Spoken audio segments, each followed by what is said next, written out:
جی آپ ہوگی انشاءاللہ. چلیں ٹھیک ہے، شروع کرتے ہیں. ہمارے پاس ریکارڈ بھی ہیں باقاعدہ الحمدللہ. نحمده ونصلي على رسوله الكريم أما بعد فقال الله عز وجل في الكتاب أعوذ بالله السميع العليم من الشيطان الرجيم بسم الله الرحمن الرحيم أفعينا بالخلق الأول بل هم في لبس من خلق جديد رب اشرح لي صدري ويسر لي أمري واحلل عقدة من لساني يفقهوا قولي رب زدني علما. اللهم صل على محمد وعلى آل محمد كما صليت على إبراهيم وعلى آل إبراهيم إنك حميد مجيد. اللهم بارك على محمد وعلى آل محمد كما باركت على إبراهيم وعلى آل إبراهيم إنك حميد مجيد. أما بعد. ابھی تک جہاں تک ہم نے پڑھا اس کے مطابق ہمارے امتحان میں ساری باتیں آ بھی گئیں الحمدللہ. اب جنہوں نے باقاعدہ اچھے سے امتحان لکھا ہے تو لہٰذا انہوں نے ابھی تک کے سیرت کے حصے کو سمجھا ہوگا الحمدللہ. اب اسی کے اس کڑی کو آگے بڑھاتے ہیں ہم. رسول اللہ صلی اللہ علیہ وسلم پر دوسری وحی کی آیات اتر جانے کے بعد دعوت تبلیغ کے کام میں لگ گئے اللہ کے نبی. چونکہ آپ صلی اللہ علیہ وسلم کی قوم بت پرستی میں مبتلا تھی، اپنے باپ داداؤں کے دین پر چلا کرتی تھی اور اسی کو وہ حق سمجھتی تھی، اس میں اکڑ اور تکبر و فخر محسوس کیا کرتی تھی، نیز ساتھ ہی ساتھ اپنے ہر معاملے کا فیصلہ تلوار سے کیا کرتی تھی. ایسی ہی ان کی قوم اور ان کے حالات کو ہم نے جانا تھا.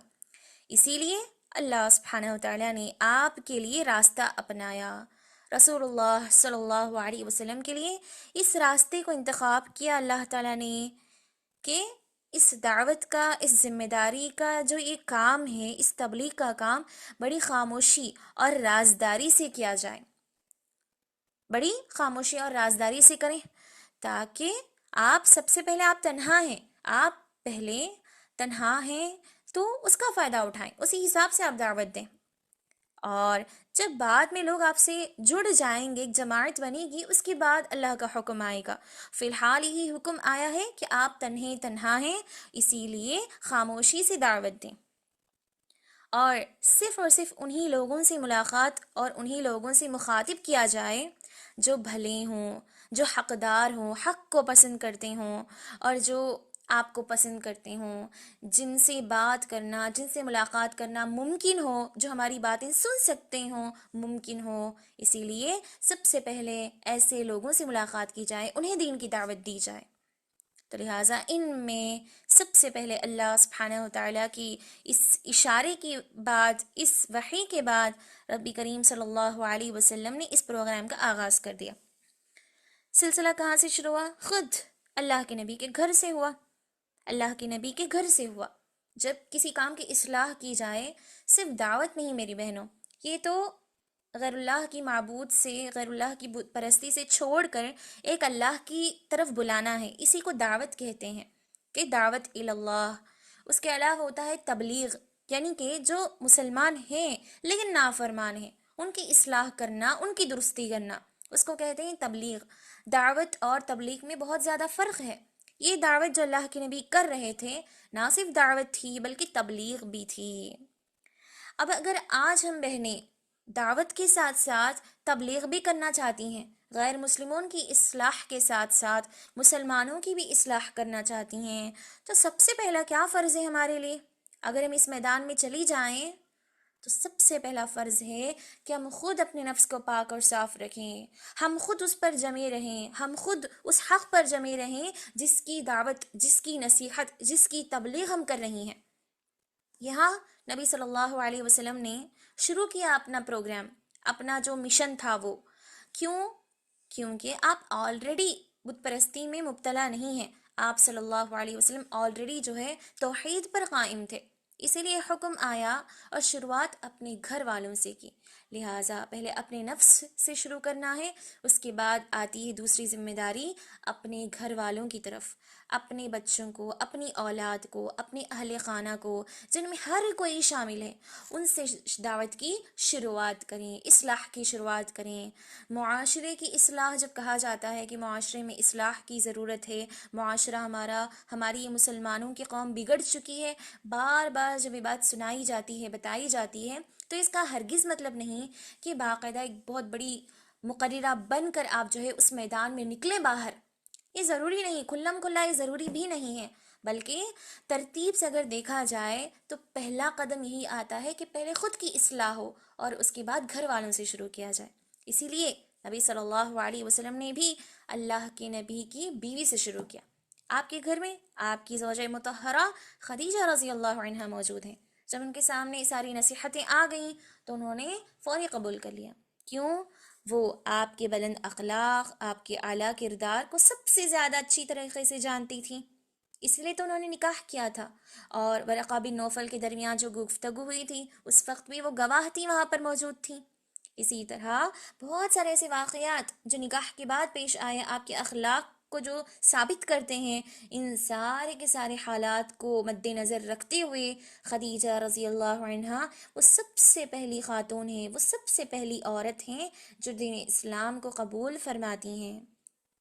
اب اس کے بعد جب اللہ کے نبی باہر نکلے تو کیا دیکھتے ہیں کہ ان کے ایک دوست بھی موجود ہیں، اپنے جگری دوست ابو بکر صدیق رضی اللہ عنہ کے پاس گئے اور جا کر ساری تفصیلات بیان کر دیں، اپنی رسالت، اپنی نبوت اور اپنی وحی سے آگاہ کر دیا انہیں، اور کہا کہ ایمان لانا کی قدر ضروری ہے، اس ساری چیزیں بیان کر دیں۔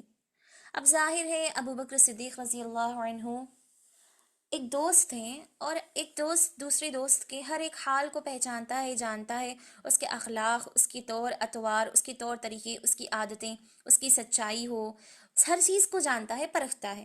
اب یہ بھی نبی صلی اللہ علیہ وسلم کا کھلا چھپا سب کچھ جانا کرتے تھے، سب کچھ معلوم تھا، لہٰذا ان کا ایمان لانا تو ضروری ہی بن جاتا ہے، لہٰذا ان کا ایمان لانا آپ کی سچائی کا بہترین ثبوت ہے۔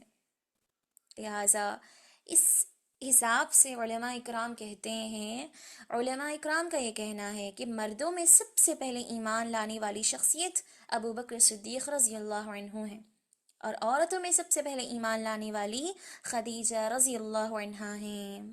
اب اس کے بعد کیا ہوا؟ جیسے کہ ہمیں معلوم نے، ہم نے پڑھا بھی ہے کہ ابو طالب کی پرورش میں نبی صلی اللہ علیہ وسلم تھے، اور خود ابو طالب کی بھی بچے ہیں، ان کی بھی اولاد ہے، جن میں سے ایک نام آتا ہے علی رضی اللہ عنہ۔ علی رضی اللہ عنہ کو خود اللہ کے نبی گود کھلائے کرتے تھے، انہیں پالتے تھے، اللہ کے نبی کی پرورش انہوں نے پائی، تو اس چھوٹے سے بچے کو بھی نبی صلی اللہ علیہ وسلم نے نصیحت کی۔ علی رضی اللہ عنہ اس وقت کم سن تھے، صرف 10 یا 9 سال کے لڑکے تھے۔ اب چونکہ آپ صلی اللہ علیہ وسلم کی پرورش میں ہی، آپ کی گود میں ہی رہا کرتے تھے، تو اس موقع کا فائدہ اٹھا کر اللہ کے نبی نے انہیں نصیحت فرما دی، اور یہ بتایا جاتا ہے علماء کی جانب سے کہ بچوں میں سب سے پہلے ایمان قبول کرنے والے اگر کوئی ہیں تو پہلی فہرست میں آتے ہیں علی بن ابی طالب رضی اللہ عنہ۔ سبحان اللہ! ایسا نہیں کہ چھوٹا سا بچہ ہے اس کو اپنی باتوں میں منوا لینا، ایسا نہیں کہ بچہ مان گیا، قبول کر گیا، نہیں، یہ آج کی باتیں نہیں، آج ہماری جیسی قوم نہیں تھی، وہ بڑی بڑی شخصیات ہیں، وہ نبی اور صحابہ کے درمیان کی گفتگو ہے۔ سبحان اللہ! دیکھیں، نبی صلی اللہ علیہ وسلم کبھی جھوٹ نہیں بولتے، اپنے فائدے کی بات نہیں کرتے، اللہ کے نبی نے یہ سمجھا، حکمت سے انہوں نے فیصلہ کیا، اور علی رضی اللہ عنہ اگرچہ کم سن ہیں، بچے ہیں، لیکن ان کے اندر حکمت تھی، صلاحیت تھی، حق اور باطل کے درمیان فرق کو سمجھا کرتے تھے، اس لیے تو اتنے بڑے صحابی بن گئے۔ لہٰذا اگرچہ وہ کم تھے عمر میں، لیکن وہ صحابی ہیں اس وقت سے، لہٰذا علی رضی اللہ عنہ کو اس شرف حاصل ہوا۔ سبحان اللہ! اسی طرح غلاموں میں ایک نام آتا ہے، غلاموں میں سب سے پہلے جس غلام نے اسلام کو قبول فرمایا، دین اسلام پر لبیک کہا، تو وہ نام آتا ہے زید بن حارثہ رضی اللہ عنہ۔ زید بن حارثہ رضی اللہ عنہ اس زمانہ جاہلیت میں گرفتار کر کے بیچ دیے گئے تھے۔ کسی نے گرفتار کر لیا اور کسی نے بیچ دیا۔ ظاہر ہے غلاموں کا دور تھا، کوئی خریدیں کوئی بیچیں، کوئی یہاں سے وہاں، اس طرح غلام یہاں سے پتہ نہیں کہیں اور چلے جائیں گے، اگر یہاں ہیں تو پتہ نہیں کئی شہروں کا سفر کر کے کہاں چلے جائیں۔ اس لیے اللہ تعالیٰ نے غلامی کے اس دور کو ختم کر دیا۔ اب اس غلامی کے دور میں زید بن حارثہ رضی اللہ عنہ خدیجہ رضی اللہ عنہ کے پاس آ گئے، گھومتے گھومتے اس طرح خدیجہ رضی اللہ عنہ نے کیا کیا، اپنے شوہر کو تحفے میں دے دیا، اپنے شوہر کو تحفے میں دے دیا۔ بس چند ہی عرصہ گزرا تھا اللہ کے نبی کے گھر زید رضی اللہ عنہ کا آنا۔ چند ہی عرصے بعد زید بن حارثہ رضی اللہ عنہ کے چچا اور ان کے والد آ گئے۔ انہیں ڈھونڈتے ڈھونڈتے، تلاش کرتے کرتے انہیں راستہ معلوم ہو گیا، پہچان لیا انہوں نے کہ ہمارا بیٹا کہاں ہے، ہمارا بچہ کہاں ہے، فلاں کے گھر ہے۔ جب فلاں کے گھر پہنچے، نبی صلی اللہ علیہ وسلم کے سامنے ساری حقیقت انہوں نے بیان فرما دی کہ ایسا ایسا معاملہ ہے، اگر آپ چاہیں تو ہم مزید آپ کو دینار اور درہم مزید قیمت دینے کے لیے تیار ہیں، آپ ہمارے بیٹے کو ہمارے حوالے کر دیں۔ اب نبی صلی اللہ علیہ وسلم بھی راضی ہیں دینے کو، نبی کے اخلاق تو ہمیں معلوم ہیں، لہٰذا گھر سے بلند آواز سے اعلان کرتے ہوئے بلاتے ہیں زید کو۔ جب زید باہر نکلے تو انہوں نے ایک تو خوشی کا اظہار کر دیا کہ میرے پہچان، میرے رشتہ دار، میرے باپ چچا یہاں پر آئے ہیں۔ اس کے بعد کیا کہتے ہیں، ہرگز نہیں آؤں گا میں آپ کے پاس، ہرگز نہیں آؤں گا، میں یہیں پر خوش ہوں، مجھے پسند ہیں۔ انہوں نے آپ صلی اللہ علیہ وسلم کے ساتھ رہنا ہی پسند کیا، آپ صلی اللہ علیہ وسلم کے ساتھ رہنا ہی پسند فرمایا۔ چند ہی پلوں میں اللہ کے نبی کی صحبت ان کو پسند آ گئی، بھاگ گئی، سبحان اللہ۔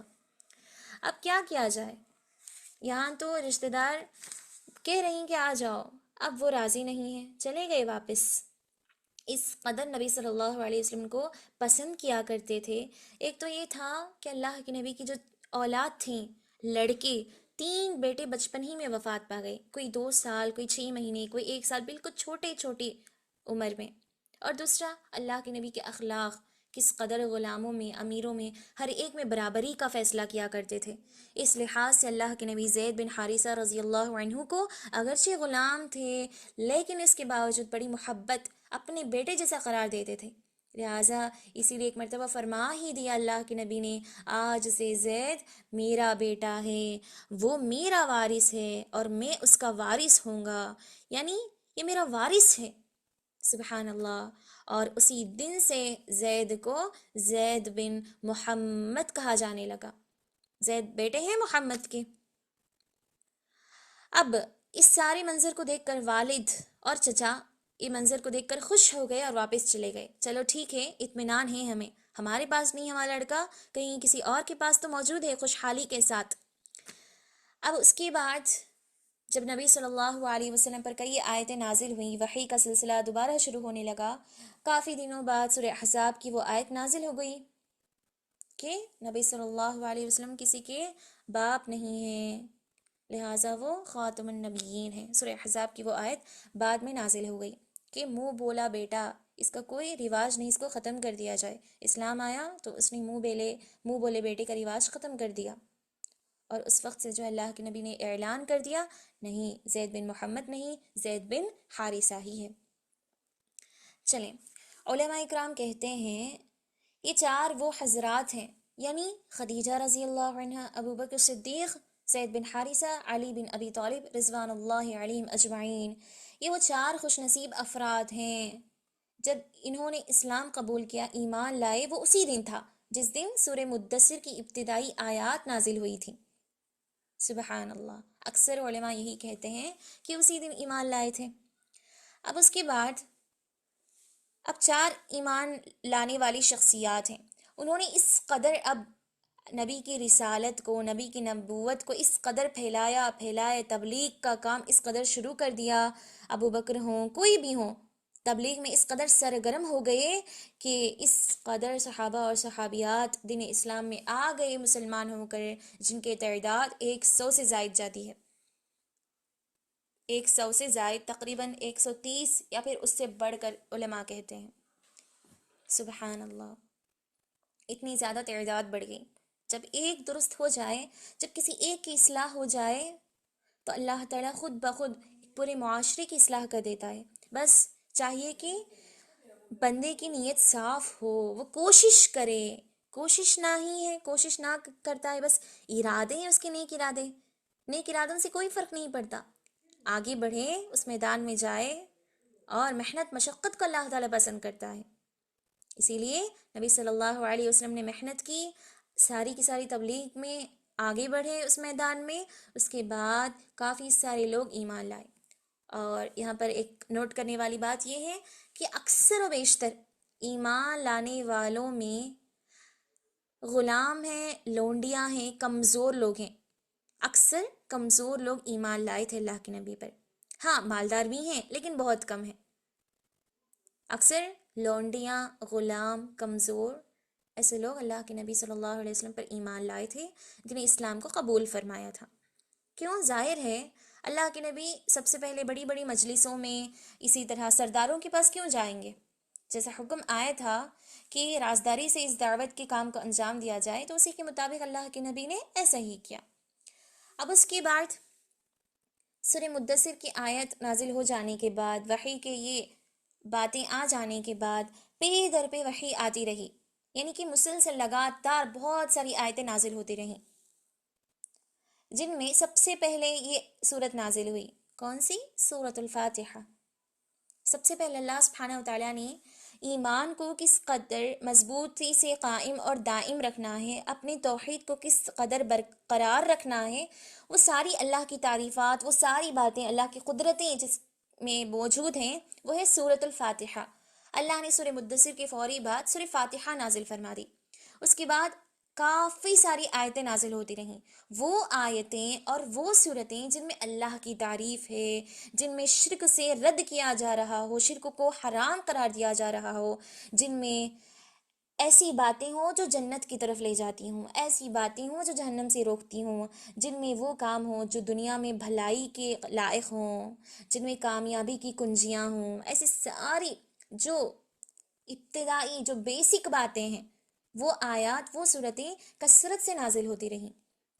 اس کے بعد جبرائیل علیہ الصلاۃ والسلام اللہ تعالیٰ کے حکم سے آئے اور وضو کا طریقہ سکھا دیا. اللہ کے نبی کو وضو اور نماز کا طریقہ سکھا دیا گیا اللہ کے حکم سے. تو پھر نبی صلی اللہ علیہ وسلم نے اپنے مسلمان صحابہ کو سکھایا. تو لہٰذا معلوم کیا ہوا؟ شروعات میں پاکیزگی کی ہی اہمیت واضح ہو رہی ہے کہ سب سے پہلے پاک رہو، پاکیزگی کو پہچانو، پاکیزگی طہارت کے مسائل کو جانو. اس کے بعد نماز کی طرف رجوع کرو، اپنے توحید کو پکا رکھو، اللہ کی عبادت کرو. اگر کر رہے ہو تو کیوں کرنا ہے؟ اس کے فضائل کو جانو، اس کی قدرتوں کو جانو. اس لیے وہی آیتیں نازل ہوتی رہیں لگاتار. جب تک نبی صلی اللہ علیہ وسلم مکہ کی زندگی میں 13 سال رہے، ان 13 سالوں میں صرف اور صرف یہی آیتیں نازل ہوتی رہیں کہ توحید کیا ہے، رسالت کیا ہے، اللہ کے نبی کو کیوں بھیجا گیا. اس سے پہلے بھی انبیاء آئے ہیں، گزر چکے ہیں. رسالت کو ثابت کرنا، توحید کو ثابت کرنا. اسی طرح موت آئے گی، موت کو ثابت کیا جانا. یہی بیسک بنیادی باتیں، انہی پر جو ہے، انہی ٹاپکس پر لگاتار بہت ساری آیتیں اور صورتیں نازل ہوتی رہیں ان 13 سالوں میں، تاکہ ابھی ابھی مسلمان ہوئے ہیں لوگ، پہلے انہیں مضبوط کر دیا جائے. ایسا نہیں کہ ڈھیر سارے احکام، مسائل، تمام فرضیات ان پر ڈال دیں کہ پہلے تم نماز پڑھو، اس کے بعد روزہ ہے، زکوٰۃ ہے، حج ہے تمہارے لیے، والدین کی فرما برداری ہے، چوری سے بچ جاؤ، شراب سے رک جاؤ. لگاتار یہ سارے احکام ممکن نہیں. اس لیے پہلے اخلاق کی اصلاح اللہ تعالیٰ نے کی. پہلے اخلاق کو ابھارا، اخلاق کی طرف. اس کے بعد نفس کو کس طرح پاک اور صاف رکھنا ہے، جنت اور جہنم کے کیا حالات ہیں. ایسی ساری نصیحتیں آتی رہیں تاکہ پہلے اگر ایمان مضبوط ہو جائے تو باقی سارے مسائل تو آسانی ہو جائیں گے ایک مومن کے لیے. اور جو وحی آتی رہی، جو آیتیں نازل ہوتی رہیں، اس کے مطابق نبی صلی اللہ علیہ وسلم دعوت دیتے رہے، اپنے صحابہ اور صحابیات کو، مسلمانوں کو نصیحت کرتے رہے کہ اس آیت میں یہ بات ہے، تمہیں اس طرح کرنا ہے. اس آیت کا مقصد، اس آیت میں مراد یہ بات ہے، تمہیں اس بات سے رک جانا ہے، اس بات کی طرف تمہیں ابھارا جا رہا ہے. اس طرح کرتے کرتے کرتے جب ایک کا دکا افراد خاموشی سے ایمان لائے اس طرح جو ہے ایک بہت بڑی جماعت بن گئی، اور اس بہت بڑی جماعت کو بننے میں مکمل 3 سال لگ گئے۔ اب اس کے بعد اللہ تعالیٰ نے حکم دے دیا، 3 سالوں کے بعد 3 سالوں کی سری دعوت، چھپی دعوت 3 سال تک رہی۔ چھپی دعوت، سری دعوت، سر یعنی کہ چھپا، پوشیدہ، سری دعوت کتنے سال تک رہی؟ تو جواب ہے مکمل 3 سال تک سری دعوت رہی۔ اب اس سارے حالات کے مطابق اب اللہ تعالیٰ نے حکم دے دیا وَأَنذِرْ عَشِيرَتَكَ الْأَقْرَبِينَ، اے نبی اب آپ کھلے عام دعوت دینا شروع کر دیں۔ سب سے پہلے وَأَنذِرْ عَشِيرَتَكَ الْأَقْرَبِينَ، اس آیت کا معنی کیا ہے؟ اے نبی آپ اپنے نزدیکی رشتہ داروں کو ڈرائیں، یعنی کہ آپ کھلے عام دعوت شروع کر دیں جس میں شروعات اپنے رشتہ داروں سے ہو، یعنی کہ جو بڑے رشتہ دار ہیں آپ کے، یعنی کہ آپ کا بڑا خاندان، قبیلہ، آپ کھلے عام شروع کر دیں دعوت۔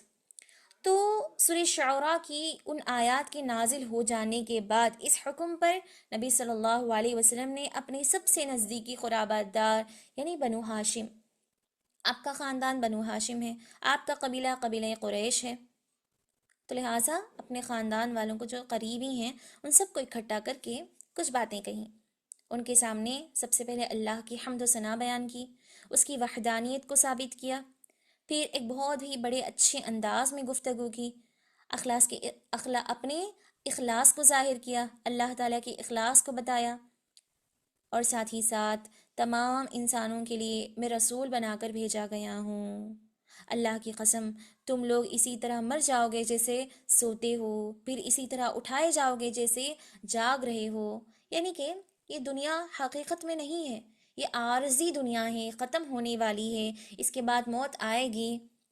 توحید کو، رسالت کو اور موت کو، ان ساری چیزوں کو اللہ کے نبی نے واضح کر دیا۔ اگر تم نیک کام کرو گے تو تمہارے لیے جنت ہے، اگر برے اعمال ہیں تمہارے تو تمہارا ٹھکانہ جہنم ہوگا۔ اس ساری نصیحت اللہ کے نبی نے بڑی نرمی سے گفتگو کی، بڑی نرمی انداز میں بیان فرمائی۔ لوگوں نے کچھ کہا نہیں، بس سنا، خاموش ہوئے۔ کیوں؟ ایک نئی بات ہے، ایک عجیب بات ہے، لوگ کیا کریں گے عجیب بات کو سن کر؟ کیونکہ ان کے کانوں میں وہ باتیں پڑتی ہی نہیں ہیں، انہوں نے بس اس انداز سے سنا کہ کوئی نئی بات ہے، کوئی تعجب والی بات ہے۔ صرف آپ صلی اللہ علیہ وسلم کے چچا ابو لہب نے کہا، کیا کہا؟ یہ ایسی بات کر رہا ہے جو مجھے سخت نفرت ہے، یہ رسول بنا کر بھیجا گیا ہے، ہرگز ممکن نہیں، اس کا ہاتھ پکڑ لو، یعنی کہ اس کو مجھ سے بچا لو، ورنہ ایسا ممکن ہے کہ میں اس کو مار سکتا ہوں، اس کے اور میرے درمیان کچھ اختلافات پیدا ہو سکتے ہیں، جنگ و قتال ہو سکتے ہیں، لڑائی جھگڑا پیدا ہو سکتا ہے، ورنہ کوئی مجھے اس سے بچا نہیں پائے گا، لہٰذا اس کو پکڑ لو، اس کو اپنے قابو میں رکھ لو تم لوگ۔ اس لحاظ سے اس نے اپنے غصے کا اظہار کر دیا۔ لیکن نبی صلی اللہ علیہ وسلم کے ایک دوسرے چچا ابو طالب نے کیا کہا؟ ہرگز نہیں، میں تمہارے ساتھ ہوں، تمہیں جو حکم ملا ہے میرے بھتیجے تم اس کو کر گزرو، جیسا کہ ابھی تم نے کہا کہ تم نے ایک نبی اور رسول بنا کر بھیجے گئے ہو، ٹھیک ہے، تم ضرور اس کام میں آگے بڑھ جاؤ، میں مسلسل تمہارا ان دشمنوں سے ساتھ دیتا رہوں گا اور بچاتا بھی رہوں گا۔ ہاں البتہ میرا دل نہیں کرتا کہ میں اپنے باپ داداؤں کے دین کو چھوڑ کر تمہارے اس نئی دین کو اپناؤں، میرے بس کی بات نہیں ہے، لیکن میں تمہارا ساتھ ضرور دوں گا۔ اب اس کے بعد کیا ہوا؟ جیسا اللہ کا حکم آیا، نزدیکی رشتہ داروں کو ڈرانے کا جہنم سے، جہنم کی ہولناکی سے، اللہ کے عذاب سے، یہ ساری چیزیں ہو گئیں۔ پھر چند ہی دنوں بعد ایک اور حکم آیا، اور اس میں کیا تھا کہ اے نبی تمہیں جس بات کا حکم دیا جا رہا ہے اسے کھلے عام کھلم کھلا بیان کر دو اور مشرکین سے منہ پھیر لو۔ یہ آیات کا معنی ہے، یعنی یہاں پر اللہ سبحانہ وتعالیٰ نے اپنے نبی کو یہ حکم دے دیا کہ تم اب تک اکیلے دعوت دیتے رہے، اس کے بعد اپنے رشتہ داروں کو، خاص خاص لوگوں کو دعوت دیتے رہے، اب ایک تیسری آیت نازل ہو گئی کہ نہ رشتہ دار، نہ عام، نہ کوئی انجان، جیسا بھی ہو، ہر کسی کو آپ کھلم کھلا اعلان کر کے بتا دو، جس بات کا ہم نے تمہیں حکم دیا، جس بات کے لیے، جس مقصد کے لیے ہم نے تمہیں نبی بنایا ہے، وہ ساری باتیں ہم کھلم کھلا بیان کر دو۔ اور جو مشرکین بیچ میں آ جائیں، تمہارے خلاف باتیں کہیں، ان سے منہ پھیر لو، کوئی بات نہیں، لیکن جو تمہیں فرض قرار کر کے دو، جو تمہیں حکم دیا جا رہا ہے، اس کو ضرور پورا کرو۔ اب اس حکم کے آ جانے کے بعد کیا ہوگا؟ ظاہر پیغمبر ایسے ہیں جو اللہ تعالیٰ کے ہر حکم کو تسلیم کر لیتے ہیں، اگرچہ اس میں ان کا نقصان ہی کیوں نہ ہونے والا ہو، اگرچہ اس میں ان کو مشقت ہی محسوس کیوں نہ ہو رہی ہو۔ یہی پیغمبروں کی صفات ہوا کرتی ہیں۔ اس حکم کے آنے کے بعد ایک دن رسول اللہ صلی اللہ علیہ وسلم صفا پہاڑی پر تشریف فرما ہوتے ہیں۔ ایک پہاڑی کا مشہور نام ہے صفا، صفا کی پہاڑی، وہاں تشریف لے گئے اور سب سے اونچائی پر چڑھ کر یہ صدا لگائی، یعنی کہ یہ آواز لگائی، یا صباحا، یا صباحا، ہائے صبح، ہائے صبح۔ اصل میں یہ پکار اس بات کی علامت ہوا کرتی تھی اس زمانے میں کہ کوئی دشمن حملہ کرنے کے لیے آیا ہے، یا کوئی بڑا حادثہ پیش آ گیا ہو، یعنی کہ کوئی زبردست خبر ہوتی یا پھر کوئی ضروری اہم اعلان ہوتا، تو اس وقت وہاں پر چڑھ کر ہر کوئی یہ لفظ کہہ دیتا تھا، یا صباحا۔ اللہ کے نبی نے بھی یہی کہا، تو لوگوں نے کیا سمجھا، ہاں کوئی ضروری بات ہے، کوئی ضروری اعلان ہے، سبھی جو ہے نکل گئے اس ضروری اعلان کو پہنچانے میں، اس ضروری اعلان کو سننے کے لیے۔ اس کے بعد نبی صلی اللہ علیہ وسلم نے قریش کے، اپنے قبیلے کے ہر ایک خاندان کا نام لینا شروع کر دیا، اے بنی فلاں، اے بنی فلاں، اے بنی عبد مناف، اے بنی عبد المطلب، اے بنی فہر، اے بنی عدی، اے بنی عبد شمس۔ اپنے قبیلے کے جتنے بھی خاندان تھے اللہ کے نبی کے، ہر ایک خاندان کے نام کو لے لے کر پکارا کہ اے فلاں، اے فلاں، سبھی حاضر ہو جاؤ۔ جب لوگوں نے آواز سنی تو کہا کہ کون پکار رہا ہے؟ کچھ لوگوں نے کہا کہ محمد ہے۔ اس پر ہر طرف سے لوگ دوڑ پڑے، ہر طرف سے لوگ چلے گئے، وہاں پر کوئی ضروری اعلان ہے، ہمیں پہنچنا ہے۔ یہاں تک کہ اگر کوئی آدمی خود نہ جا سکتا تھا کسی مجبوری کے تحت، تو اس کی جگہ دوسرے کو بھیج دیا تاکہ دیکھا جائے کہ اگر اصل معاملہ کیا ہے، کیا بات ہے اصل میں۔ یوں سب اکٹھے ہو گئے۔ اب نبی صلی اللہ علیہ وسلم نے کیا کہا، اے لوگوں یہ بتاؤ کہ اگر میں تمہیں یہ کہوں، اگر میں تمہیں یہ کہہ دیتا ہوں کہ اس پہاڑ کے پیچھے ایک گھڑ سواروں کی ایک بہت بڑی جماعت ہے جو ہم پر حملہ کرنے کے لیے آئی ہے، کیا تم مجھے اس بات میں سچا مانو گے، مجھ پر یقین کرو گے؟ اگر میں تمہیں کہوں کہ اس پہاڑی کے پیچھے ایک بہت بڑی جماعت ہے، اپنا ایک بہت بڑا لشکر لے کر ہم پر حملہ کرنے کے لیے آ رہی ہیں، کیا تم مجھے اس بات پر یقین مانو گے، سچا مانو گے؟ کیوں نہیں، ہاں بالکل، ہم نے کبھی آپ کو جھوٹ نہیں بتاتے ہوئے پایا، ہم نے آپ کو ہمیشہ سچا ہی پایا ہے، آپ سچ ہی بولتے ہیں، آپ تو صادق ہیں۔ اب اللہ کے نبی نے اب کیا کہا، تو اچھا سنو، میں ایک ایسے سخت عذاب آنے سے پہلے میں تمہیں ڈرانے والا بنا کر بھیجا گیا ہوں، جو نقصان، ایسا نقصان جو اگر ہم پر حملہ کر دیا جائے دشمن، اس سے بھی بڑے نقصان سے میں تمہیں ڈرانے والا بنا کر بھیجا گیا ہوں۔ وہ یہ ہے کہ ایک ایسا دشمن جو ہے تمہیں بت پرستی میں مبتلا کر رہا ہے، تمہارے گھر والے، تم، ہر کوئی اس میں گھاٹے اور نقصان میں، خسارے میں آ سکتا ہے، جس سے میں خطرہ محسوس کر رہا ہوں تمہارے نزدیک، اس سے پہلے کہ کہیں اللہ کا عذاب، اللہ کی پکڑ تم پر نہ آ پہنچے۔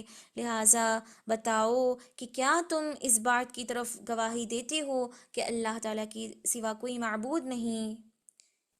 نبی صلی اللہ علیہ وسلم نے اس کے بعد اللہ تعالیٰ کی خوب تعریف کی، کہا کہ میں تمہیں اس بات کی دعوت دینے آیا ہوں کہ لا الہ الا اللہ محمد الرسول اللہ کی پیروی کرو، اس بات میں مجھے سچا مانو، میں سچ کہہ رہا ہوں، یہی دنیا کی اور ساتھ ہی ساتھ آخرت کی بھی کامیابی ہے، جنت میں داخل ہونے کا یہ ذریعہ ہے، جہنم سے نجات کا بھی یہی ذریعہ ہے۔ اور آپ نے بتایا کہ ایمان لانے کے کیا فائدے ہیں، اللہ کا عذاب قدر کب آئے گا، کیوں آتا ہے، اللہ کے عذاب سے بچنے کے کیا کیا طریقے ہیں، یہ عذاب ہر ایک پر آنے والا ہے، اللہ کی یہ نصیحتیں ہر ایک پر ہیں، نہ کہ صرف امیر، نہ کہ صرف غریب، نہ کہ صرف کمزور، برابری کے ساتھ اللہ کے نبی نے ہر ایک کو ہر طرح کی نصیحت فرمائی، توحید اور رسالت کی نصیحت، اور کہا کہ میں تمہاری طرف اللہ کی جانب سے ایک نبی اور ایک رسول بنا کر بھیجا گیا ہوں۔ اور کیا کہا، اب ہر ایک کا نام لیتے ہوئے اللہ کے نبی کہتے ہیں، اے قریش کے لوگوں، اپنے آپ کو جہنم سے بچا لو، اگرچہ میری جان دے کر ہی صحیح، اپنی جان میں دے سکتا ہوں، لیکن میں تمہیں یہ وعدہ نہیں کر سکتا کہ میں تمہیں قیامت کے دن کچھ کام آؤں گا، میں تمہارے نفع اور نقصان کا مالک نہیں، نہ تمہیں اللہ تعالیٰ کے عذاب سے بچا سکتا ہوں، کچھ کام نہیں آ سکتا، اے بنی کعب، اے بنی قصی، اے بنی عبد شمس، اے بنی عبد مناف، اے بنی عبد ہاشم، اس طرح ہر ایک قبیلے کے ہر ایک خاندان کا نام لیتے ہوئے اللہ کے نبی نے یہ کہا کہ اگرچہ میں ایک نبی اور رسول ہوں، لیکن تمہارا کچھ کام نہیں آ سکتا، ابھی جو نصیحت کی جا رہی ہے اسی کو سن لو، ورنہ قیامت کے دن پچھتاؤ گے، اور اس وقت میں کام نہیں آ سکتا، تمہیں پچھتاؤ گے، محسوس کرو گے کہ ہم کس قدر شرمندہ ہیں، ندامت میں ہیں، لیکن اس وقت کچھ کام نہیں آ سکتا، ابھی وقت ہے، اب بہتر موقع ہے، نصیحت کی جا رہی ہے، اس کو اپنا لو۔ اے عباس بن عبد المطلب، اے عباس، اے میرے چچا، میں اللہ سے بچانے کے لیے تمہاری کچھ کام نہیں آ سکتا، میں ایک رسول بنا کر بھیجا گئی ہوں۔ اے صفیہ بنت عبد المطلب، اے صفیہ، اے میری پھوپھی، اپنے آپ کو جہنم سے بچا لیں۔ اے فاطمہ بنت محمد، اے میری لخت جگر، جو چاہو اسی دنیا میں مانگ لو، آخرت کی زندگی میں کوئی کسی کا کام نہیں آنے والا۔ اس طرح اللہ کے نبی نے اپنے ہر قریبی رشتہ دار کا نام لے لے کر کہا کہ جو بھی کہنا ہے، جو بھی پوچھنا ہے، لینا ہے، لین دین کا معاملہ، یہ سودے بازیاں، یہ کاروباریاں، یہ دنیا کی باتیں یہیں پر کر لو، آخرت کی زندگی میں کوئی کسی کا کام نہیں آنے والا، ابھی سمجھ جاؤ، ابھی معلوم کر لو اس کی کیا حقیقت ہے، اب تک جو تم کر رہے تھے وہ سب کچھ غلط تھا، ایسا تھا جس سے اللہ تعالیٰ ناپسند کرتا ہے، اب وہ کرو جس کو اللہ تعالیٰ پسند کرے، اسی لیے اللہ تعالیٰ نے مجھے ایک بہت بڑی ذمہ داری سونپی ہے جس پر میں تم پر ادا کر رہا ہوں، نبی اور رسول ہوں، وحی بھیجی جا رہی ہے اللہ تعالیٰ کی جانب سے، لہٰذا اس موقع کا فائدہ اٹھایا جائے۔ تو اس طرح اللہ کے نبی نے وہ ساری نصیحتیں فرما دی، لوگوں نے سنا، حیرت میں آ گئے، تعجب میں پڑ گئے، کیونکہ پہلی مرتبہ انہوں نے ایسی باتیں سنی ہیں، تو کچھ فیصلہ نہیں کر پایا لوگوں نے کہ کیا اچھا ہے یہ یا کیا برا ہے، بس ایک ابو لہب نے وہاں پر جو ہے مخالفت کی، کیا کہا اس نے، تبا لک، تم ہلاکت میں اور بربادی میں مبتلا ہو جاؤ، تم ہلاک اور برباد ہو جاؤ، لہذا جمعتنا، کیا تم نے ہم سبھی کو اس لیے بلایا ہے، بس اسی بات کو سننے کے لیے، یہ تمہاری اس کو سننے کے لیے بلایا ہے، استغفر اللہ، اللہ تعالیٰ کو یہ اختلاف، یہ مخالفت ذرا برابر اپنے نبی کے سلسلے میں پسند نہیں آئی، اور فوری اسی وقت جو ہے سورۃ اللہب نازل ہو گئی، جس میں اللہ تعالیٰ نے کیا کہا، بدلے میں اللہ نے یہ کہا، تبت یدا ابی لہب، میرے نبی کے نہیں بلکہ ابو لہب کے ہاتھ خاک آلود ہو، وہ تباہ اور برباد ہو جائے، وہ، اس کا مال، اس کی بیوی، سب کچھ جہنم کا ایندھن بننے والے ہیں، سب کچھ اپنے مال کے ساتھ جس کو جمع جمع کر کر کر اپنے مقام کو، اپنے مال پر فخر محسوس کر رہے ہیں، وہ سب مل کر جہنم میں جائیں گے۔ سبحان اللہ، اس طرح نبی صلی اللہ علیہ وسلم کی ڈیفنس میں، آپ کے دفاع میں اللہ تعالیٰ نے اس صورت کو نازل فرما دیا۔ اس وقت ابو لہب کے علاوہ کسی نے کوئی مخالفت نہیں کی، لیکن بعد میں سب جب اپنے گھر پہنچ گئے سب، تو لوگوں نے کچھ خاص محسوس بھی نہیں کیا، بعض نے مذاق بنایا، بعض نے قبول فرما لیا، بعض نے اور تحقیق اور جانچ پڑتال کرنا صحیح سمجھا، اس طرح جو ہے یہ سلسلہ شروع ہو گیا، سری دعوت 3 سال کے بعد علانیہ دعوت کا آغاز اس طرح ہوا، سری دعوت رہی 3 سال، اور علانیہ دعوت 3 سال کے بعد شروع ہوئی، اور کب تک رہے گی یہ ہم پڑھیں گے آگے، لہٰذا یہاں تک کافی ہے آج، ہم اگلی کلاس میں پڑھیں گے انشاءاللہ کہ نبی صلی اللہ علیہ وسلم پر جب ایک کے بعد ایک لوگ ایمان لاتے رہے مسلمانوں میں، اس جماعت میں مضبوطی آنے لگی، کس قدر لوگ بڑھتے گئے بڑھتے رہے، اور یہاں دوسری جانب کفار ہیں، سردار ہیں، بڑے بڑے کافر ہیں، ان لوگوں کو یہ ہضم نہیں ہو رہا، برداشت نہیں ہو رہا، انہوں نے کیا کیا چالیں اپنائیں، ان کی چال بازیاں بڑی دلچسپ ہیں۔ ان ساری چیزوں کو ہم پڑھیں گے انشاءاللہ۔ آپ سبھی ضرور حاضر دیں اگلی کلاس میں، ٹھیک ہے؟ امید کہ آج کی کلاس واضح ہوگی انشاءاللہ۔ ویسے سب کچھ آسان ہی تھا آج، واضح؟